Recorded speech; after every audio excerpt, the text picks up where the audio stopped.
Hello दोस्तों, मैं राकेश आप सभी का आर के नॉलेज यूट्यूब चैनल पर स्वागत है। आज पॉलिटी के अंतर्गत हम संघ एवं इसका क्षेत्र के बारे में पढ़ेंगे। क्या है भारतीय राज्य एवं संघ।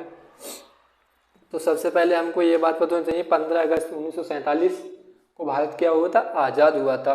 और कौन से अधिनियम के द्वारा हुआ था, भारतीय स्वतंत्रता अधिनियम 1947। भारतीय स्वतंत्रता अधिनियम 1947 के द्वारा दो राज्य बने थे, यानी दो देश बने थे, भारत और पाकिस्तान। भारत और पाकिस्तान। भारत और पाकिस्तान नाम के दो राज्य बने थे 1947 में भारतीय स्वतंत्रता अधिनियम के द्वारा।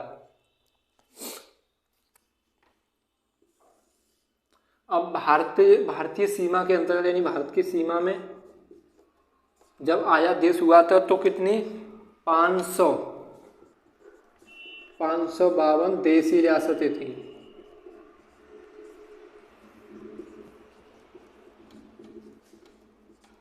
552 देशी रियासतें थी। तो उनके रियासतों के लिए 3 विकल्प दिए गए, या तो भारत में शामिल हो ले, या पाकिस्तान में शामिल हो ले, या फिर अपनी स्वतंत्र रहें। तो 552 में से 549 रियासतें या तो भारत में शामिल हो गई या पाकिस्तान में शामिल हो गई। अब उनके बाद जो 3 रियासतें बची थी, कौन कौन सी, जूनागढ़, हैदराबाद और जम्मू कश्मीर।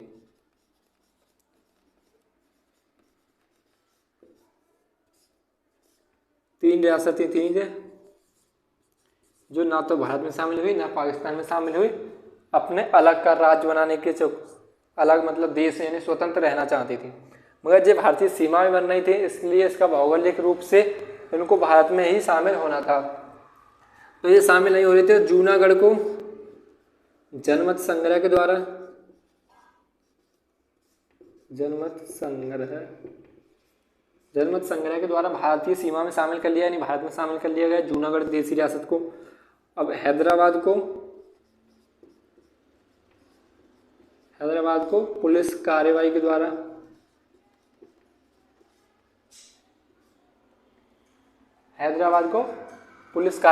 भारतीय सीमा में शामिल कर लिया। अब जम्मू कश्मीर बची, तो जम्मू कश्मीर को विलय पत्र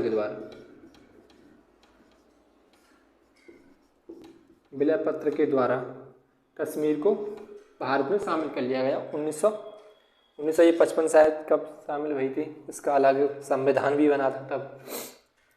तो इनको शामिल के लिए 3 रियासतें थी, तीनों भारत में शामिल हो गई।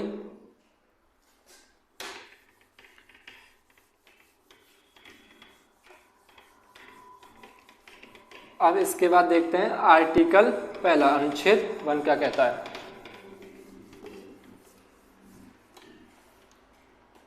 अनुच्छेद 1,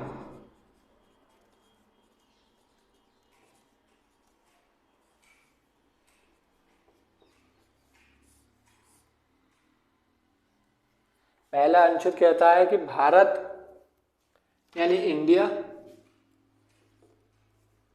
यानी भारत, इंडिया यानी भारत, इंडिया यानी भारत राज्यों का संघ, राज्यों का संघ। तो इंडिया यानी भारत। संविधान सभा थी, संविधान सभा में ये मत चल रहा था कि देश का नाम भारत रखा जाए या इंडिया रखा जाए। तो संविधान सभा ने फिर कुछ सदस्य थे, वो कह रहे थे संविधान सभा में कि भारत का नाम भारत रखा जाए, तो प्राचीन परंपरागत नाम है। और कुछ मॉडर्न नाम इंडिया को लिए पक्ष में थे, मगर फिर दोनों ही नाम स्वीकार कर लिए गए। यानी इंडिया, संविधान में कहा गया इंडिया यानी भारत, इंडिया है जो क्या है, भारत है। तो इसका जो राज्यों का संघ है, क्या है, राज्यों का संघ। डॉक्टर भीमराव अंबेडकर ने राज्यों के संघ पर विशेष महत्व के बारे में 2 बातें मैंने बताई थी। 2 बातें बताई थी, उसमें थी एक पहली बात थी कि भारत है क्या है, वो राज्यों का कोई समझौता नहीं, राज्यों के द्वारा जो भारत के संघ के द्वारा कोई समझौता नहीं हुआ है, यानी राज्य हैं वो संघ से अलग होना चाहें तो वो अलग नहीं रह सकते, अलग होने का उनको कोई अधिकार नहीं है। यानी जैसे यूपी है, यूपी अलग होना चाहे कि हम तो अपना एक अलग से देश बनाएं, तो ऐसा ही नहीं हो सकता कि यूपी अपना अलग से देश बना ले। और दूसरा था कि भारत का दूसरा जो प्रशासनिक रूप से है का है, उस रूप से भारत को अलग अलग राज्यों में बांटा गया है। इसलिए नहीं बांटा गया है कि कहते हैं ये प्रशासन है, इतना बड़ा देश का प्रशासन कैसे चलेगा, भौगोलिक विषमताओं के कारण देश को अलग अलग भागों में बांटा गया है। अनुच्छेद 2 क्या कहता है?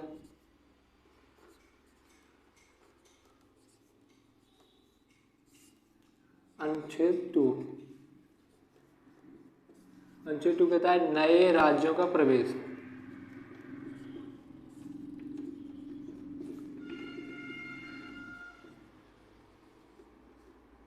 नए राज्यों का प्रवेश या स्थापना।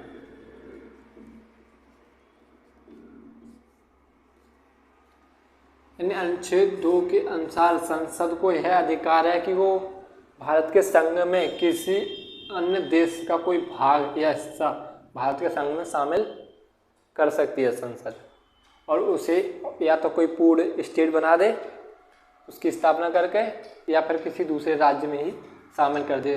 किसी भी देश, कोई पड़ोसी देश का कोई भाग संघ में शामिल हो सकता है अनुच्छेद 2 के अनुसार।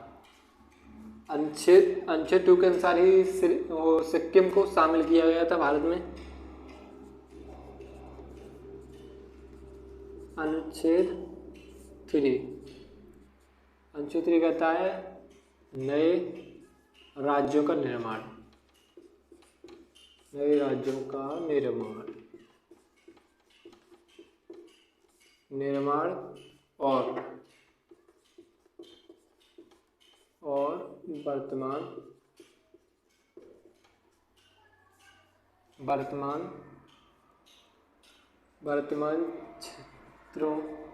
वर्तमान क्षेत्र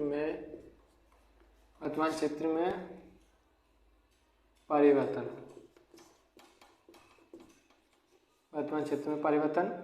सीमाओं में भी परिवर्तन हो सकता है,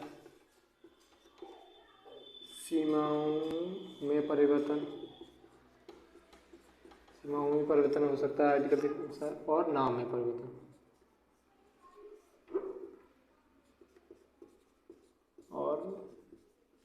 नामों में परिवर्तन।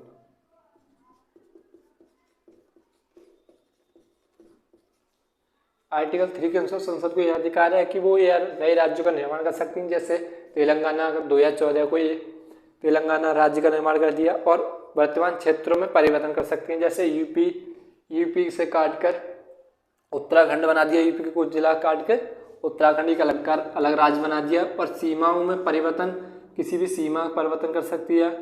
और नामों में परिवर्तन, नामों में जैसे पहले उत्तरांचल नाम था उत्तराखंड का, फिर उत्तराखंड कर दिया, उस तरह से नामों में परिवर्तन कर देता है। उड़ीसा को उड़ीसा वगैरह, ये सब नामों में परिवर्तन आर्टिकल 3 के अनुसार होते हैं। अनुच्छेद 4 क्या कहता है?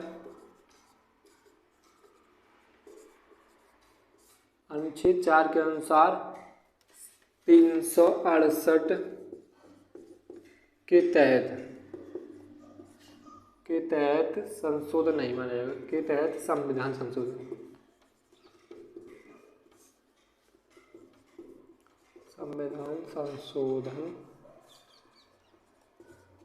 नहीं माना जाएगा।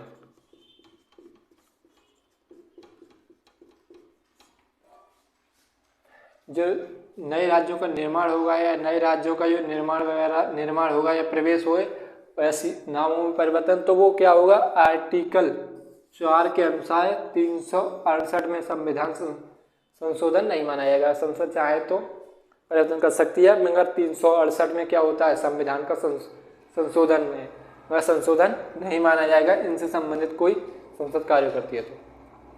और जो संविधान में जो संशोधन होगा, यानी कोई नए राज्य का निर्माण या सीमा में परिवर्तन या नाम में परिवर्तन होगा, तो किसके द्वारा होगा? साधारण बहुमत के द्वारा। क्वेश्चन पूछा जाता है किस बहुमत के द्वारा होगा, तो साधारण बहुमत के द्वारा। संसद साधारण बहुमत से किसी राज्य का निर्माण या परिवर्तन या सीमा में कर सकती है। और दूसरी बात क्या है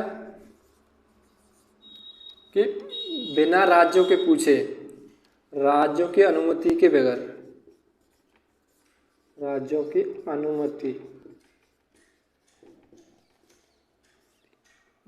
के बिना